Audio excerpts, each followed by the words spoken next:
मुफ्ती साहब तहज्जुद जे लाइ आज़ान ॾियणु या कंहिंखे निंड खां उथारणु जाइज़ आहे या न? नबी अलैहिस्सलातु वस्सलाम जे ज़माने में इब्तिदाअन तहज्जुद जे लाइ आज़ान ॾियण जो हुक्म हुयो। हज़रत बिलाल रज़ी अल्लाह तआला अन्हु आज़ान फरमाईंदा हुया, लेकिन बाद में इहो हुक्म ख़त्म थी वियो। खुलफ़ाए राशिदीन जे ज़माने में भी आज़ान जो हुक्म न रहियो।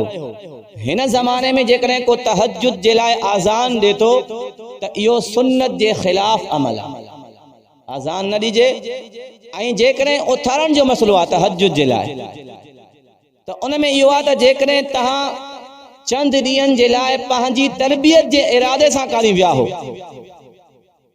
तबलीगी जमात में विया हो या कहीं भी अड़े दौरे ते विया हो जाते तहांजी नियत तरबियत जी आहे त मुंहिंजे अंदर नमाज जी आदत पैदा थे त उतों जो निगरान तहां के तहज्जुद जे लाइ उथारे सघे थो, छो त तहांजो मक़सद ही तरबियत आहे। या इन तरीक़े सां को उस्ताद पंहिंजे ॿारनि खे तहज्जुद जे लाइ उथारे सघे थो ताकि ॿारनि जी तरबियत थे, अॻिते हली इहे तहज्जुद जा आदी बणजनि। या को मुर्शिद पंहिंजे मुरीदन के भी जेके इस्लाह जे लाइ विया आहिनि उन्हनि खे भी तहज्जुद जे लाइ उथारे सघे थो। बाक़ी आम हालत में कंहिं शख्स के नफली इबादत जे लाइ मजबूर करण इहो जायज़ न आहे।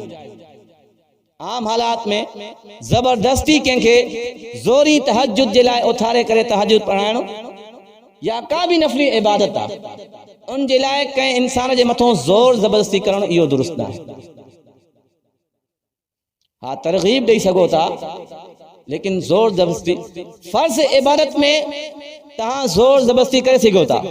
जेकॾहिं को फर्ज नमाज नथो पढ़े त उनके मलामत भी करे सको था, लेकिन नफली इबादत जे लाइ सिर्फ तरगीब आहे, लाज़मी उनके फोर्स करण इहो सही न आहे।